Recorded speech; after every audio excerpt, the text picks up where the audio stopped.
15 থেকে 20,000 টাকার মধ্যে সেরা ফোনগুলোর মধ্যে তিনটি ফোন আমাদের হাতে রয়েছে: Oppo A3X, Redmi 13 এবং Honor X6B।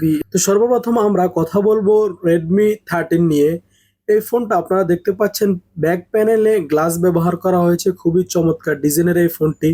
এই ফোনটির ওয়েট রয়েছে আপনার 205 গ্রাম এবং এতে IP53 water and dust resistance ব্যবহার করা হয়েছে। এই ফোনটিতে আপনারা দুইটা সিম ব্যবহার করতে পারবেন, হেডফোন জ্যাক ব্যবহার করা হয়েছে 3.5 mm এবং সিঙ্গেল স্পিকার ব্যবহার করা হয়েছে, যার মাধ্যমে আপনারা 200% ভলিউম পেয়ে যাবেন। এই ফোনটার মেইন ক্যামেরা ব্যবহার করা হয়েছে 108 মেগাপিক্সেলের ক্যামেরা, 2 মেগাপিক্সেলের ম্যাক্রো ক্যামেরা এবং 13 মেগাপিক্সেলের সেলফি ক্যামেরা এই ফোনটিতে ব্যবহার করা হয়েছে। এই ফোনটার ডিসপ্লেটি আপনার IPS LCD 90 রিফ্রেশের একটি ডিসপ্লে, যার সাইজ হয়েছে আপনার 6.79 ইঞ্চিস ডিসপ্লে। এই ফোনটি স্ক্রিন টু বডি রেশিও রয়েছে আপনার 85% এবং এতে পিক ব্রাইটনেস রয়েছে 550। রেজলিউশন হিসাবে এই ফোনটিতে আপনারা পেয়ে যাবেন 1080 বাই 2460 পিক্সেল রেজলিউশন এই ফোনটিতে আপনারা পেয়ে যাবেন। প্রোটেকশন হিসাবে রয়েছে কর্নিং গরিলা গ্লাস এবং এতে আপনারা পেয়ে যাবেন অ্যান্ড্রয়েড ভার্সন 14 হাইপার OS 10 পেয়ে যাবেন। চিপসেট হিসাবে এই ফোনটিতে ব্যবহার করা হয়েছে মিডিয়াটেক G91 আলট্রা 12 nm এর প্রসেসর। 5030 mAh এর ব্যাটারি এই ফোনটিতে রয়েছে 33 ওয়াট ফাস্ট চার্জিং এর সাথে এবং এই ফোনটিতে IP53 water and dust resistance রয়েছে, স্প্লাশ টাচ রয়েছে, যা এই রেঞ্জের মধ্যে খুবই ভালো। এবং এই ফোনটি আপনারা বাংলাদেশে 8GB 128GB পেয়ে যাবেন। 8GB 128 স্টোরেজ এই ফোনটিতে পেয়ে যাবেন, যেটার মূল্য প্রায় 19,000 টাকা। তারপর আমাদের হাতে রয়েছে Honor X6B। এই ফোনটির ওয়েট রয়েছে আপনার 192 গ্রাম।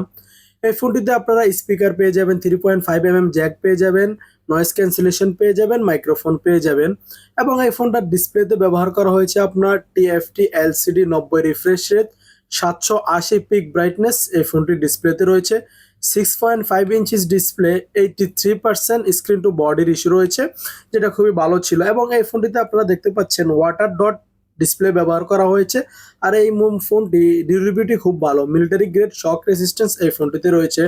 রেজলিউশন হিসাবে এই ফোনটিতে আপনারা পেয়ে যাবেন 720 বাই 1612 পিক্সেলের রেজলিউশন এই ফোনটিতে পেয়ে যাবেন। আর এই ডিসপ্লেটা অলওয়েজ অন ডিসপ্লে ব্যবহার করা হয়েছে।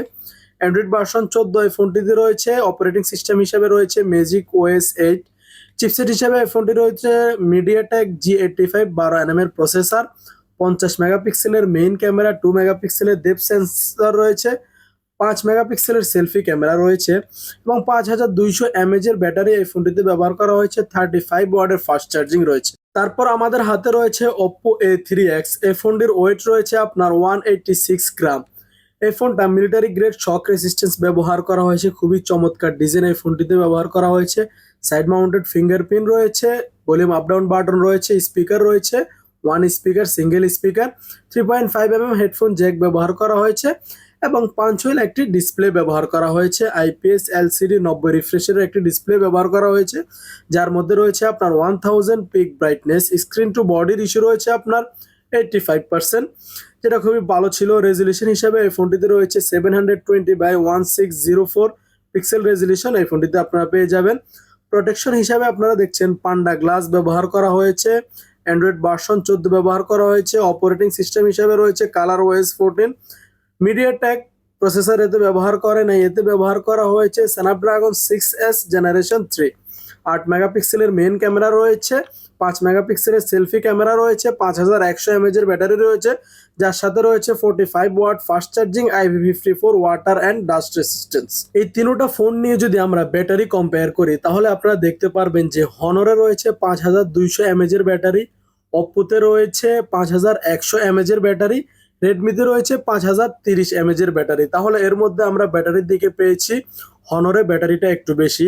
তারপর আমরা যদি ফাস্ট চার্জিং নিয়ে কথা বলি, তাহলে এক নম্বরে থাকবে অপ্পো পেয়ে যাচ্ছে 45 ওয়াটের ফাস্ট চার্জিং, হনরে রয়েছে 35 ওয়াটের ফাস্ট চার্জিং আর রেডমিতে রয়েছে আপনার 33 ওয়াটের ফাস্ট চার্জিং। তারপর যদি আমরা ডিসপ্লে নিয়ে কথা বলি, তাহলে তাও সর্বপ্রথম আসছে অপ্পো, কারণ অপ্পোর ডিসপ্লেতে 1000 পিক ব্রাইটনেস ব্যবহার করা হয়েছে। তারপর রয়েছে হনরে ব্যবহার করা হয়েছে আপনার 780 পিক ব্রাইটনেস। তারপর রয়েছে রেডমিতে ব্যবহার করা হয়েছে 50, যেটা খুবই কম ছিল। রেজলিউশন খুব ভালো ছিল, রেডমির রেজলিউশন সবচেয়ে ভালো, কিন্তু পিক ব্রাইটনেস কম হওয়ার কারণে ভিডিওগুলো একটু কালসা কালসা দেখা যায়। আপনারা পিছনে দেখছেন যে ওপ্পোর ভিডিওগুলো ভালো দেখা যাচ্ছে, কারণ এই ফোনটির ডিসপ্লে কোয়ালিটি যেমনই হোক, আপনার পিক ব্রাইটনেস বেশি হওয়ার কারণে খুব সুন্দর ভিডিওগুলো দেখা যাচ্ছে। আর আমরা যদি হনরের কথা বলি, হনরে কিন্তু এখানে দুটোটা রেডমি এবং ওপ্পো দুটোটাতে পাঞ্চুয়াল ডিসপ্লে ব্যবহার করেছে। হনরে শুধু ব্যবহার করেছে আপনার ওয়াটার ডট, এটা কিন্তু এই মুহূর্তে ঠিক হয় নাই। এই প্রাইস রেঞ্জে এটা একেবারেই উচিত হয় নাই। তারপর যদি আমরা এই ফোনগুলোর ডিজাইন নিয়ে কথা বলি, তিনোটা ফোনের ডিজাইন অসাধারণ ছিল। তিনোটায় সাইড মাউন্টেড ফিঙ্গারপ্রিন্ট রয়েছে, খুবই সুন্দর ছিল। এবং ওপ্পোতে একটু র্যামের দিকে একটু কম করেছে, ওপ্পোতে ব্যবহার করেছে 4 GB আর 128, আর হনরে ব্যবহার করেছে 6 GB 128। রেডমিতে রয়েছে আপনার 8 GB 128। রেডমি ফোনটি আপনারা 19,000 টাকার মধ্যে পেয়ে যাবেন। হনরের ফোনটি আপনারা 15,000 টাকার মধ্যে পেয়ে যাবেন। আর অপ্পোর ফোনটি আপনারা 17,000 টাকার মধ্যে এই তিনটা ফোন আপনারা পেয়ে যাবেন। আর প্রসেসরের দিকে ভালো ছিল ওপ্পো, কারণ ওপ্পোতে ব্যবহার করেছে স্ন্যাপড্রাগন প্রসেসর, রেডমিতে ব্যবহার করা হয়েছে MediaTek Helio G91 ultra processor, হনরেও সেম G85 মিডিয়াটেক প্রসেসর ব্যবহার করেছে। তো ওভারঅল এই ফোনগুলো কেমন, আপনাদের কাছে কেমন লেগেছে? আমার কাছে ঠিকঠাকই মনে হয়েছে।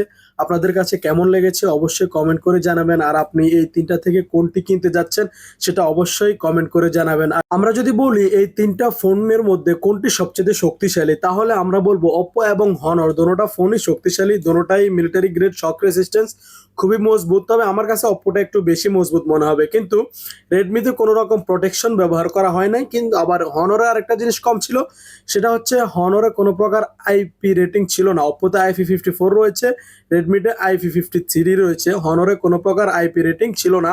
তো ওভারঅল এই ছিল এই ফোনগুলোর রিভিউ। আপনাদের কাছে কেমন লেগেছে অবশ্যই জানাবেন। আর হ্যাঁ, যারা এখনো আমার চ্যানেলটিকে সাবস্ক্রাইব করেন নাই, অনুগ্রহ করে আমার চ্যানেলটিকে সাবস্ক্রাইব করে দিন। আর যারা অলরেডি সাবস্ক্রাইব করেছেন তাদেরকে অসংখ্য ধন্যবাদ। আসসালামু আলাইকুম ওয়া রাহমাতুল্লাহি ওয়া বারাকাতুহু।